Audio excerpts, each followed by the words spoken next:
अस्सलाम पाक व्हीलर्स, आज मैं आप लोगों के लिए एक ऐसी गाड़ी का रिव्यू लेके आया जो आपको मिरान से भी सस्ती मिलेगी। जो आज गाड़ी में लेके आया हूँ आपके लिए वो है फिएट ऊनो 2001 मॉडल। ये राजा मोटर्स ने प्रोड्यूस की थी, पाकिस्तान में जो वेस्पा बनाते थे। ये हमने 2010 में परचेज़ की थी 375 की प्राइस पे, और ये 0 मीटर थी उस टाइम। असल में ये मेरी कोई ऑप्शन थी नहीं, ये मेरे फादर ने ख़रीदी हुई थी। तो इसका सिर्फ एक ये था, हमारी फैमिली में हमेशा से पुरानी गाड़ियाँ और यूनिक गाड़ियाँ हमेशा रखी हैं। तो मेरे फादर को डीज़ल गाड़ियों का वैसे ही शौक़ था, तो उस टाइम डीज़ल में सिर्फ एक ये ऑप्शन थी और एक डाइहाट्सू शराड आती है उसकी ऑप्शन थी। तो इसलिए फिर मेरे ख्याल से ये परचेज़ की हुई। अगर हम इसके एक्सटीरियर पे आएँ तो इसमें हैलोजन हेडलाइट्स आती हैं, side markers, rear fog lamps, front fog lamps भी आते हैं, पर वो इस वेरिएंट में नहीं है। वो top of the line variant में आते थे जो PS नाम से होता था, ये DS है। ठीक है, उसके बाद अगर हम देखें सिंगल वाइपर है, रियर डिफॉगर है। और अगर इसकी हम शेप की बात करें तो शेप इसकी शराड और खैबर से मिलती जुलती है, सेम एग्जैक्ट सेम डिज़ाइन है। अगर हम इंटीरियर पे मूव ऑन करें तो सबसे पहले इसके डिज़ाइन पे आते हैं। इसका सबसे यूनिक इंटीरियर है आज तक जो मैंने किसी गाड़ी में देखा है। इसमें ओरिजिनल चेक सीट्स आती हैं, मैचिंग डोर कार्ड्स आते हैं। अगर हम एड ऑन्स पे आए तो मैंने इसमें ब्लूटूथ स्टीरियो ऐड किया हुआ है, दूसरा मैंने इसमें बूस्ट केज ऐड किया हुआ है, उसके बाद फिर और स्पीकर्स वगैरह इसी तरह चीज़ें चेंज की हुई हैं। अगर हम इसकी फ्यूल एवरेज पे आए तो इसके ओरिजिनल इंजन की थी 13 से 14 किलोमीटर शहर में, और लॉन्ग पे वो 17 से 18 देता था। अब मैंने कोई 1.5 साल पहले इसका इंजन चेंज किया है।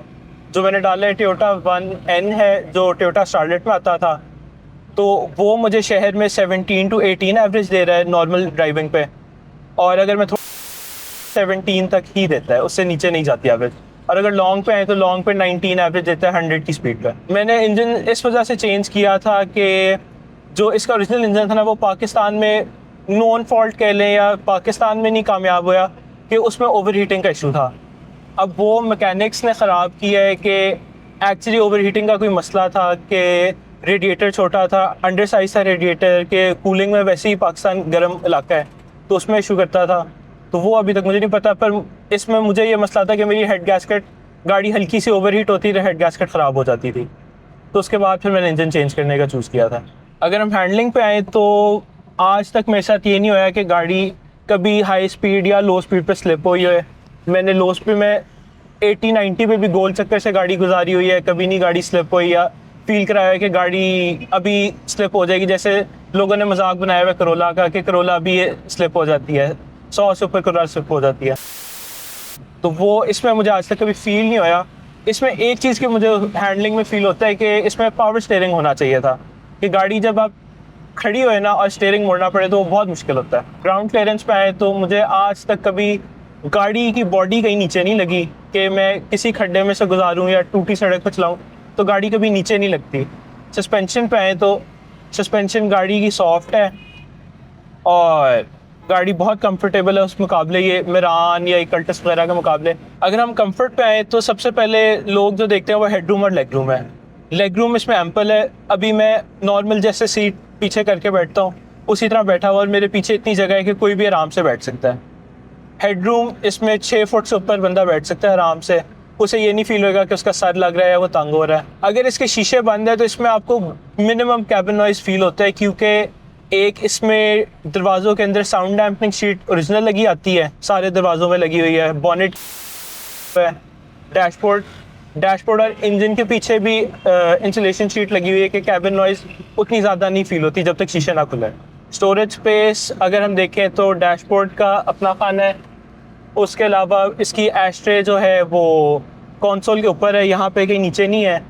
फिर यहाँ पे MP3 प्लेयर के नीचे एक खाना बना हुआ है जिसमें आप फ़ोन, वॉलेट कुछ भी रख सकते हैं। उसके साथ एक छोटी एस्ट्रे और है। फिर इसके डोर कार्ड के अंदर पॉकेट है बड़ी, और पीछे भी यहाँ पे एस्ट्रे की जगह बनी हुई, उसमें भी आप चीज़ें वैसे रख सकते हैं, वो सिगरेट कोई नहीं पीता। फिर डैशबोर्ड के ऊपर जगह बनी हुई है कि कोई अगर आप चीज़ रखें तो गिरे ना। और फिर पार्सल शेल्फ पीछे है, उसमें भी वो कट आउट बने हुए कि चीज़ अगर आप कोई रखें तो वो इधर उधर स्लिप ना करे।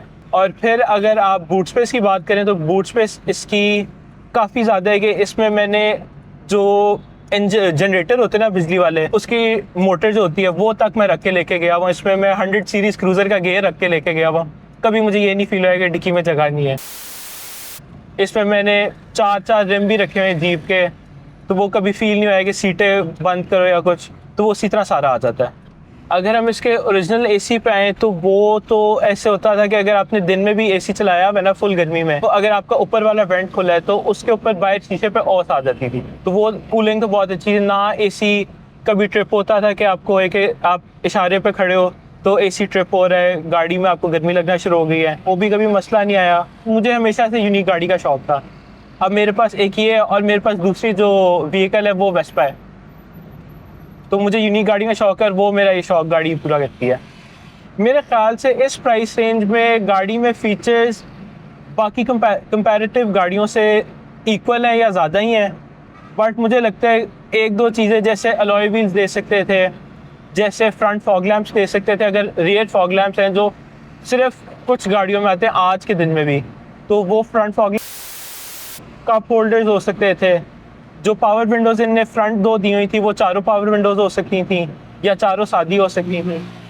आर्मरेस्ट हो सकता था, जो बेसिक फीचर्स हैं जो ज़्यादा कॉस्ट वाले नहीं है, कि वो इस प्राइस रेंज में मेरे ख्याल से दे सकते थे। अगर वो फ़र्क वेरिएंट में भी देते तो एक वो भी ऑप्शन हो सकती थी। की इश्यूज़ आज तक जो मुझे फेस हुए हैं वो था एक क्लच सिलेंडर का, क्योंकि इसका क्लच सिलेंडर वो क्लच जो हाइड्रोलिक है जैसे सिविक या करोला वगैरह का होता है, तो उसमें होता था कि क्लच सिलेंडर के जो सील्स हैं वो लीक कर जाते थे। तो मैं रिपेयर भी करवाया है, मैंने सारा कुछ करके देखा है, तो वो नहीं सही हुआ है। एंड में मैंने फिर ब्रांड न्यू सिलेंडर ढूंढ के डाला है, तो वो उसके बाद से मुझे मसला नहीं आया। अगर हम मेंटेनेंस कॉस्ट पे आएँ तो 4 लीटर ऑयल इसमें डलता है, 4 लीटर्स ऑयल, तो वो मेरे ख्याल से 3-3.5 हज़ार के करीब होता है। नॉर्मल कोई भी ऑयल ले लें वो इतनी प्राइस रेंज में ही आ रहा होता है। मिनरल फ़िल्टर इसका ऑयल फ़िल्टर इसका 1200 का है, वो मैं लेपॉन का डालता हूँ इम्पोर्टेड। तो दूसरा एयर फ़िल्टर इसमें मैंने दूसरा लगाया हुआ, तो वो मेरे ख्याल से फ़िल्टर 1000 रुपये का मिलता है। ट्रक का एयर फ़िल्टर लगाया हुआ क्योंकि वो मिट्टी ज़्यादा अब्जॉर्ब कर लेता है, काफ़ी ज़्यादा देर तक चलता है। तो ऑयल चेंज मैं इसका 5 to 6,000 किलोमीटर्स पे कराता हूँ, डिपेंडिंग के मेरी ड्राइव किस एरिया में हुई है। अगर काफ़ी गंदे एरिया में चल रही है, मिट्टी वाले एरिया में, जैसे फेज़ 6 में कंस्ट्रक्शन हो रही है, तो वहाँ पे मुझे पता है मिट्टी ज़्यादा है, तो मैं ऑयल 5,000 में बदल लेता हूँ। अगर मैं यहाँ पे गुलबर्ग में इस तरह कहीं चला रहा हूँ या मोटरवे पे चल रही है गाड़ी कि जहाँ पे मिट्टी नहीं है इतनी ज़्यादा, तो फिर मैं 6,000 से ऊपर भी चला लेता हूँ, क्योंकि जो मैं ऑयल यूज़ करता हूँ वो अराउंड 8,000 रिकमेंडेड होता है। स्पेयर पार्ट्स की अवेलेबिलिटी पे आए तो इसके रेगुलर पार्ट्स जैसे brake pads, brake rotors, clutch के पार्ट्स वगैरह वो सारे अवेलेबल मिलते हैं। अब जैसे मैंने कुछ साल पहले इसकी क्लच प्लेट बदली थी, वो थी खाली। ब्रेक पैड इसके 2-3 हज़ार के हैं नॉर्मल, और इसके जैसे एयर फ़िल्टर ऑयल फ़िल्टर वो कॉमन मिल जाते हैं। हेडलाइट इसकी है 8,000 की, बैक लाइट का जो कवर है वो 5,000 का है। ये सारे पार्ट्स अभी तक मैं बदल चुका हुआ हूँ, और बाकी इसके मेजरली कोई पार्ट्स का कोई प्रॉब्लम आती नहीं है। अगर कोई आ भी जाए तो यूज़ में बिलालगंज में भी अवेलेबल है, पर ढूंढने पड़ते हैं।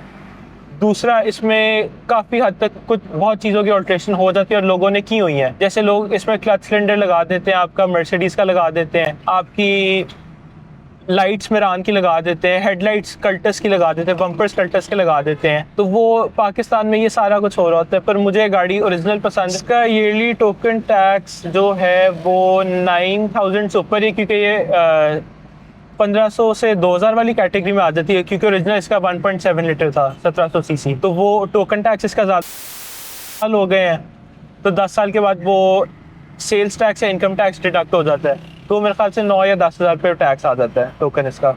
अगर हम इसकी रीसेल प्राइस पे देखें तो प्राइस इसकी जितने की ली थी 375 की 350 to 450 के बीच में मेरे हिसाब से बिक जाती है। पार्क व्हील्स की सर्विस मैंने ऑटो स्टोर यूज़ किया हुआ है, काफ़ी ज़्यादा किया। शुरू में जब नया शुरू हुआ था ऑटो स्टोर में, तब से यूज़ कर रहा हूँ मैं। डिटेलिंग के माइक्रोफाइबर्स, पॉलिशेस वगैरह ये सारी चीज़ें मंगवाई हुई हैं, शेड्स मंगवाए हुए हैं, ये सारी चीज़ें मंगवाई हैं।